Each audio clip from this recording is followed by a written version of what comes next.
शिक्षक भरती 2025 जी पवित्र पोर्टल मार्फत करण्यात येत आहे. मित्रांनो, तुमचे जे टेटचे गुण आहेत ते तुम्हाला कोणत्या झोन मध्ये नेतात? डेंजर झोन मध्ये घेऊन जातात की सेफ झोन मध्ये घेऊन जातात की बॉर्डर झोन मध्ये तुमचं अस्तित्व टिकून ठेवतात?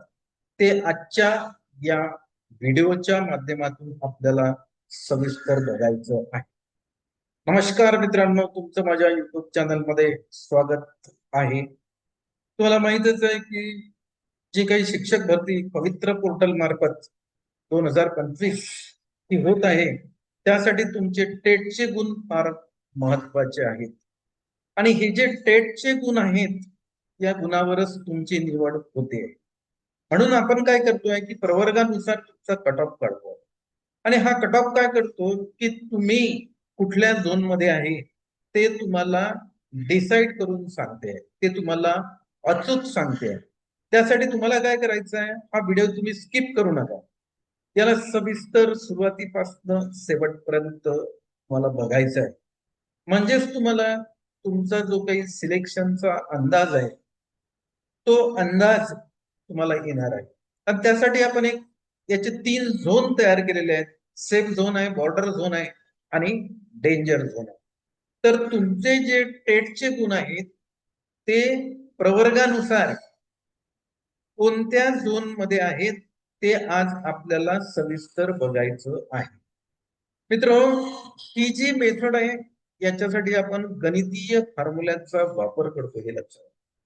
हे आपण अंदाजे सांगत नाही. गणिताचे जे काही फॉर्म्युले आहेत त्या फॉर्म्युल्याचा आपण वापर करतो आणि त्या वापरवरून आपण हे डिसाइड करतो की आपला झोन, आपले जे टेटचे गुण आहेत त्या गुणांवरून कोणता येतो. आणि मग तो झोन आपला एकदा काय डिसाइड झाला की त्याच्यानुसार आपल्याला आपले प्राधान्यक्रम द्यायचे आहेत. आणि हे तुम्हाला ठरवता येते की मी म्हणजे विदाऊट इंटरव्ह्यू मध्ये माझं सिलेक्शन होईल की वैध इंटरव्ह्यू मध्ये माझं सिलेक्शन होणार आहे, हे तुम्ही सुद्धा तुमच्या गुणांवरून तुम्ही डिसाइड करू शकता. तर ठीक आहे, मी आता इथं स्क्रीन शेअर करतो. त्या स्क्रीनवर सविस्तर जो काही मॅथमॅटिक्सचा फॉर्म्युला आहे तो फॉर्म्युला आपण इथं दिलेला आहे. आणि आज आपण जो प्रवर्ग घेणार आहे, कारण पुन्हा एकदा याच्यामध्ये काही गोष्टी आपल्याला ऍझ्युम करायच्या आहेत. मॅथमॅटिक्स मध्ये आपल्याला गृहीत धरणं फार महत्वाचं आहे. आणि गृहीत धरून आपल्याला जे साध्य करायचं आहे त्याकडे आपल्याला जायचं आहे, हे आपण लक्षात घ्यायला पाहिजे. आपण असं गृहीत धरलं याच्या अगोदर की जे काही सेल्फ सर्टिफिकेशन करणारे उमेदवार आहेत ते 1,70,000 आहेत. आणि दुसरं आपण असं गृहीत धरलं आहे की ज्या काही स्थानिक स्वराज्य संस्थांच्या शाळा आहेत त्या शाळांमधली जी रिक्त पदांची संख्या आहे ती 8,000 आहे. नंतर आपण याचा मीन गृहीत धरतो, तो 98 गृहीत धरतोय.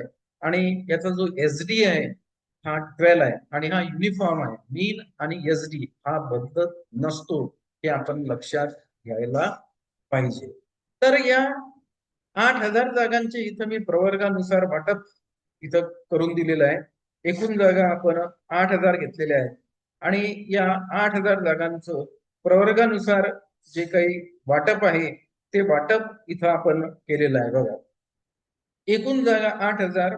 तर ओपन जी काही कॅटेगरी आहे त्यांच्या वाट्याला 2,240 जागा येतात.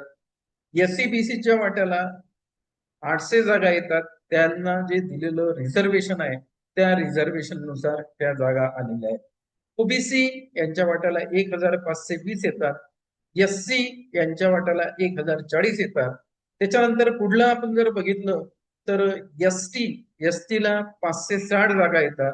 VJA 240, NTB 200, NTC 280, NTD 160 आणि पुढं शेवटचं SBC 160 येतात. आणि EWS 800 जागा येतात. असं हे आपण इथं 8,000 जागांचं वाटप रिझर्वेशन नुसार त्यांच्या प्रवर्गानुसार केलेलं आहे. मग आता या प्रवर्गाचा कट ऑफ काय राहील, याच्यामध्ये आपण त्या प्रवर्गाचा कट ऑफ सुद्धा काढणार आहे. त्यांना आपण समांतर आरक्षण आहे त्या आरक्षणाचा सुद्धा आपल्याला कट ऑफ काढायचा आहे. तर आज आपण कोणता प्रवर्ग घेणार आहे? तर आज आपल्याला बऱ्याचशा अशा कमेंट्स आलेल्या आहेत. ते जे आपले शिक्षक उमेदवार आहेत ते SC प्रवर्गामधले आहेत. SC प्रवर्गाच्या वाट्याला 1040 जागा आलेल्या आहेत. तर यांचा कट ऑफ अगोदर आपल्याला यांचा जनरल कट ऑफ काढायचा आहे, त्यानंतर यांचा समांतर आरक्षणानुसार कट ऑफ काढायचा आहे.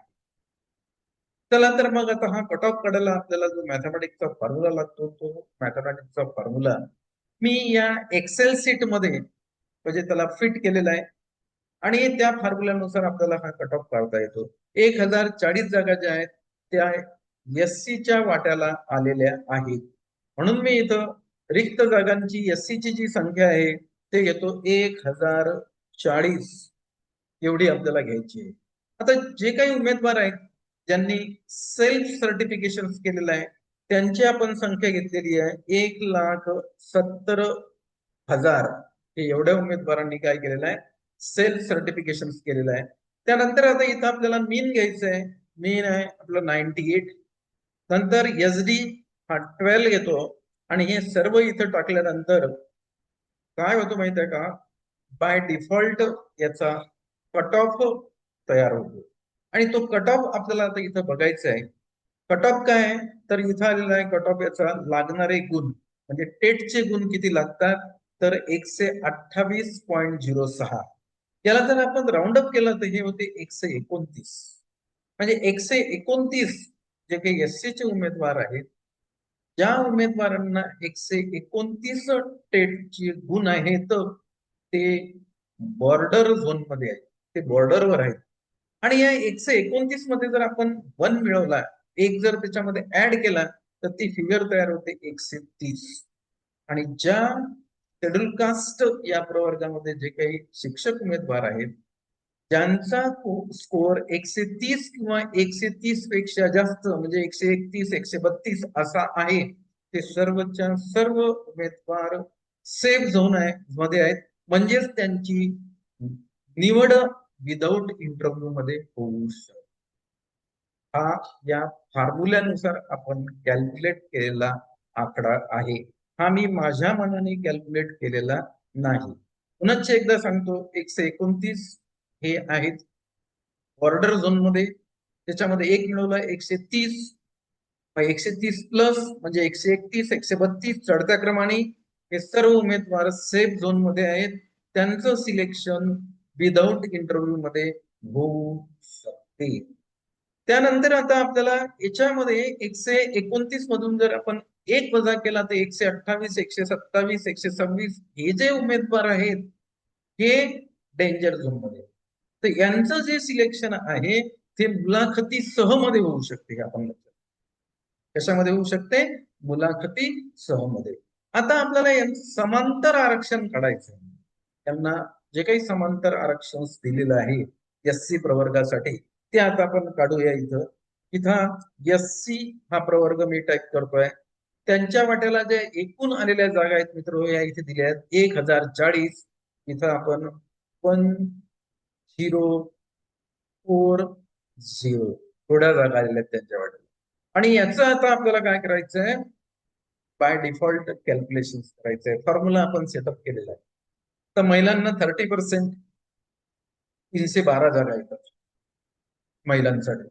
खेळाडूंना 5% आहे समांतर आरक्षण 52 जागा येतील SC प्रवर्गामध्ये. माजी सैनिक 15% 156 जागा आहेत. पण माजी सैनिकांच्या एवढ्या जागा मिळत नाही. त्यामुळे हे जे कन्व्हर्शन आहे हे सर्वसाधारण SC उमेदवारांमध्ये शेवटी केल्या जातं. हे लक्षात घ्या. जोपर्यंत त्या खात्याची परवानगी मिळत नाही तोपर्यंत हे कन्व्हर्शन होत नाही. प्रकल्पग्रस्तांना 5% आहे यांच्या वाट्याला 52 जागा येतात.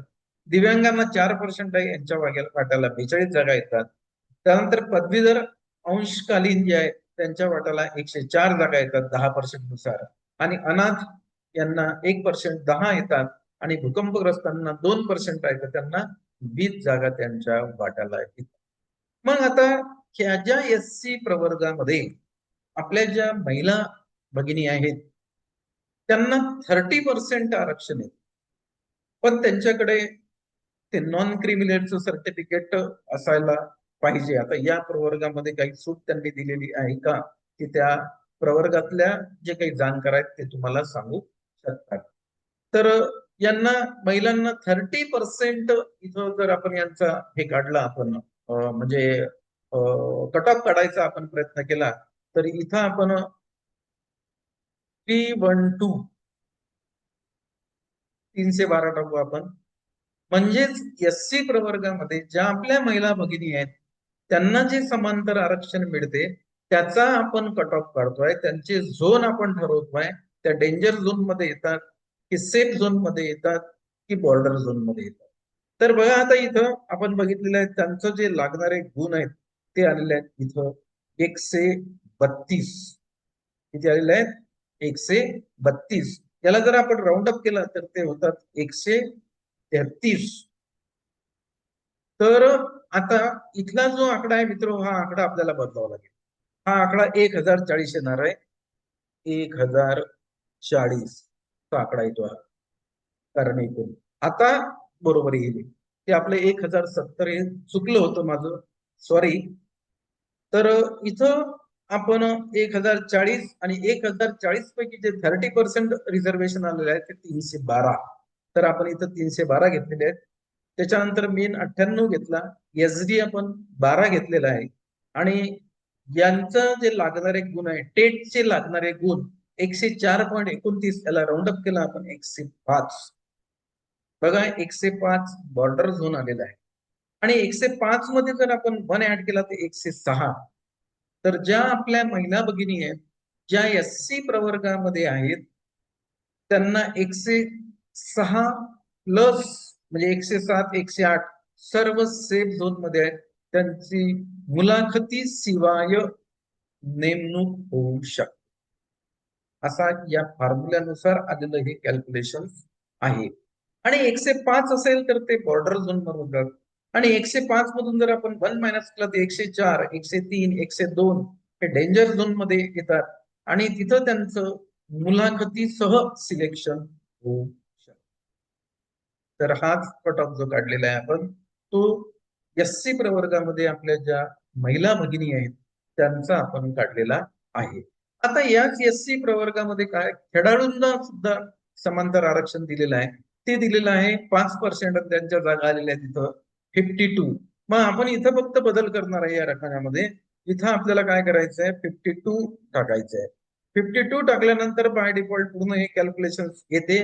यांना लागणारे गुण येतात 117 येतात 117. याला राऊंड अप केलं तर 118 यांचा ऑर्डर झोन येते. आणि 118 मध्ये जर आपण 1 ऍड केलं तर 119 प्लस म्हणजे 120 121 चढत्या क्रमाने जे सगळे उमेदवार आहेत ते सेफ झोन मध्ये आहेत. आणि त्यांचं विदाऊट इंटरव्ह्यू मध्ये सिलेक्शन होऊ शकतं. आणि 118 हे बॉर्डरवर आहे. 118 मधून आपण 1 मायनस केला तर 117 116 115 हे सर्व जे खेळाडू उमेदवार आहेत SC प्रवर्गामधले हे डेंजर झोन मध्ये जातात. आणि त्यांचं सिलेक्शन मग मुलाखती सह मध्ये. पुढं आपल्याला घ्यायचं आहे माजी सैनिक. आता माजी सैनिकाचं पुनश्च एकदा सांगतो मी, जागा उपलब्ध म्हणजे एवढ्या होत नाहीत. तर हा मर्जर राऊंड शेवटी होतो. पण तरीही आपल्याला त्यांचा कट ऑफ काढावाच लागते. त्यांच्या जागा 156 आहेत. आपण इथं 156 करू आपण 156. आणि याचा आता जर आपण कॅल्क्युलेशन केलं तर यांचा कट ऑफ जो आहे म्हणजे यांना जे काही टेटचे गुण लागणार आहेत ते 110.44. याला जर आपण राऊंड अप केलं तर हा इथे 111 हा यांचा बॉर्डर झोन आहे. आणि याच्यामध्ये जर 1 ऍड केला तर 112 सेफ झोन येते. 112 113 114 हे सेफ झोन मध्ये आहेत. आणि डेंजर झोन मध्ये 111 मधून जर 1 मायनस केला आपण तर 110 110 109 108 हे सर्व डेंजर झोन मध्ये येतील. तर यांचं मुलाखती सह मध्ये सिलेक्शन होऊ शकते मित्र. पुढे आपण घेऊ आता प्रकल्पग्रस्त यांच्यासाठी 52. तर खेळाडूचा त्यांचा हा कट ऑफ सारखाच येतो. दिव्यांग यांना 4% आहे. तर या 4% जे आहे त्यांचं त्यासाठी 42 42 जागा येतात. तर आपण इथं 42 जागा टाकणार आहे 42. आता याचा आपल्याला कट ऑफ काढायचा आहे. बघा लागणारे गुण 118.95, याला जर राऊंड अप केला आपण तर 119 होतात. म्हणजे ते आपले दिव्यांग बांधव आहेत SC प्रवर्गामध्ये, ते बॉर्डर झोन मध्ये आहेत 119. 119 मधून 1 वजा केला ते 118, आणि 118 117 हे डेंजर झोन मध्ये आहेत. त्यांचं सिलेक्शन मुलाखतीसह मध्ये होऊ शकते. आणि 119 मध्ये जर आपण 1 ऍड केला तर 120, आणि 120 पासून प्लस 121 122 हे सर्व सेफ झोन मध्ये आहेत, आणि त्यांचं सिलेक्शन मुलाखती विना म्हणजे विदाऊट इंटरव्ह्यू मध्ये होऊ शकते. पुढे आपल्याला जायचं आहे पदवीधर अंशकालीन यांचा जर आकडा बघितला इथं तर 10% रिझर्वेशन नुसार 104 यांच्या वाट्याला येतात. मग मी इथला आकडा बदलतो, याला 104, आणि याचं आपण बाय डिफॉल्ट कॅल्क्युलेशन करू. बघा यांना लागणारे टेटचे गुण 113.38. याला जर राऊंड अप केलं तर 114 याचा बॉर्डर झोन आहे, आणि याच्यामध्ये 1 ऍड केला तर 115 येते. 115 पासनं पुढं 116 117 सर्व सेफ झोन मध्ये आहेत. म्हणजे हे विदाऊट इंटरव्ह्यू मध्ये यांचं सिलेक्शन होते आहे. आणि 114 मधून 1 वजा केला तर 113 112 हे मुलाखतीसह सिलेक्शन मध्ये याच्यामधले उमेदवार जातात. असं या कॅल्क्युलेशन वरून. त्यानंतर अनाथ 1% आहे, तर यांच्या वाट्याला याच्यामधल्या SC प्रवर्गामधल्या 10 जागा येतात. यांचं जर आपण कॅल्क्युलेशन केलं आणि यांचा जर आपण कट ऑफ काढला तर तो येते 126.09, म्हणजे 127 बॉर्डर झोन येते. 128 प्लस यांचा सेफ झोन, म्हणजे मुलाखती विनामध्ये त्यांचं सिलेक्शन होऊ शकते. आणि 127 मधून 1 वजा केला तर 126 125 124 मुलाखतीसह सिलेक्शन मध्ये जातात. त्यानंतर भूकंपग्रस्त आहेत, यांना 2% आहे, त्यांच्या वाट्याला याच्यामधल्या 20 जागा येतात. यांचा आता आपल्याला कट ऑफ काढायचा आहे, तर यांचे टेटचे लागणारे गुण 122.84, म्हणजेच याला राऊंड अप केलं तर 123 बॉर्डर झोन. 123 मध्ये 1 ऍड केला आपण तर 124 प्लस सेफ झोन मध्ये, म्हणजे मुलाखती विना मध्ये यांचं सिलेक्शन होते. त्यानंतर 123 मधून जर आपण 1 वजा केला तर 122 121 हे डेंजर झोन मध्ये आहे, तर त्यांचं सिलेक्शन हे मुलाखती सह मध्ये होऊ शकते. तर मित्र, हा जो आपण आज कट ऑफ काढलेला आहे, 3 झोन मध्ये आपण कट ऑफचं वर्गीकरण केलेलं, आणि तिन्ही झोनची माहिती आज आपण आहे. तर आजचा जो प्रवर्ग होता आपला तो SC प्रवर्ग होता. कारण SC प्रवर्गाचे बरेचसे जे काही आपले शिक्षक उमेदवार आहेत त्यांनी कमेंट्स मध्ये तर म्हणे तुम्ही आपल्या पुढच्या प्रश्नावर या, कारण आम्हाला आमचा कट ऑफ काढून द्या. तर तो कट ऑफ आपण आज काढलेला आहे. आणि पुढे आणखी एखादा प्रवर्ग आज आपल्याला घ्यायचा आहे, तो प्रवर्ग सुद्धा आपण घेणार आहे. आता पुढचा प्रवर्ग मला हा घ्यायचा आहे, तो घेतो मी SCBC, सॉरी SBC हा प्रवर्ग घेतो. आणि SBCच्या वाट्याला 160 आलेले आहेत. तर SBCचा काय कट ऑफ राहील तो आता आपल्याला बघायचा आहे. त्यांच्या वाट्याला जागा 160 आहेत, म्हणून मी इथे टाकतो SBC.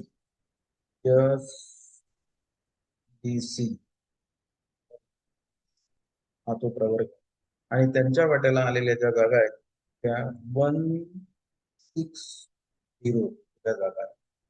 आणि यांचा आता आपल्याला अगोदर जनरल कट ऑफ काढायचा आहे, तर त्यासाठी आपल्याला इथं 1,70,000 उमेदवारांनी सेल्फ सर्टिफिकेट दिलेलं आहे. तर SBC प्रवर्गाचा जो काही त्यांना टेटचे लागणारे गुण आहेत ते आहेत 135.3. त्याला जर राऊंड अप केला आपण तर ते होतात 136. म्हणजे 136 जे SBC चे उमेदवार आहेत ज्यांना टेटचा स्कोर 136 आहे, ते बॉर्डर झोन मध्ये आहेत. त्यामध्ये आपण जर 1 ऍड केला तर 137 प्लस म्हणजे 138 139 हे सर्व सेफ झोन मध्ये आहेत. मुलाखती विना किंवा विदाऊट इंटरव्ह्यू त्या हेड खाली त्यांचं सिलेक्शन करते. कोणत्या SBCच्या शिक्षक उमेदवारांचं, तर ज्यांचा टेटचा स्कोअर 137 किंवा त्या पुढे आहे अशा, आणि ज्यांचा 136 मधून जर आपण एक वजा केला तर 135, 134 हे सर्व डेंजर झोन मध्ये जातात. त्यांचं सिलेक्शन मुलाखतीसह मध्ये होऊ. तर हा आपण या एसबीसीचा जनरल कट ऑफ मित्र हो काढलेला आहे. पुढे आता आपल्याला यांचं काय करायचं आहे, यांचं समांतर आरक्षण काढायचं आहे. एसबीसी त्यांचे जे यांच्या वाट्याला जागा 8,000 आलेल्या आहेत 160, आणि आता याचं आपण कॅल्क्युलेशन केलं तर यांचं समांतर आरक्षणाच्या दृष्टिकोनातून जी काही जागेची वाटणी येते त्यांच्या हिशावर ज्या जागा येतात, महिला 30% 48 येतात, म्हणजे या 160चं 30% काढलं तर 48, खेळाडूच्या 5% म्हणजे 8 जागा येतात, माजी सैनिकाच्या 15% म्हणजे 24 जागा येतात, प्रकल्पग्रस्त 5% 8 जागा येतात, दिव्यांग 4% 6 जागा येतात, त्याच्यानंतर पदवीधर अंशकालीन 10% 16 जागा येतात, अनाथ 1% त्यांच्या जागा किती येतात 2 येतात, आणि भूकंपग्रस्तांना 2% आहे त्यांच्या जागा 4 येतात. तर हे यांचं वर्गीकरण झालेलं आहे. आता आपल्याला काय करायचंय, या महिला भगिनी ज्या आहेत एसबीसी मध्ये त्यांचा आपल्याला कट ऑफ काढायचा, म्हणजे त्यांचे टेटचे गुण किती असले म्हणजे ते सेफ झोन मध्ये आहेत किंवा डेंजर झोन मध्ये आहेत किंवा बॉर्डर झोन. तर आता हे जे एकूण उमेदवार येतील यांचे ते येतात 160 यापैकी 30% नुसार जो आकडा आलेला आहे तो 48 आहे, म्हणून इथं टाकायचं आपल्याला 48. आणि आता याचं आपल्याला कॅल्क्युलेशन काढायचं आहे, तर लागणारे गुण आहेत 104.29. हे 104.29 याला राऊंड अप केलं ते 105, आणि याच्यामध्ये 1 ऍड केला ते 106. हे सेफ झोन मध्ये विदाउट इंटरव्ह्यू मध्ये एसबीसीच्या ज्या काही महिला भगिनी आहेत ज्यांना समांतर आरक्षण आहे त्यांचा स्कोअर जर 106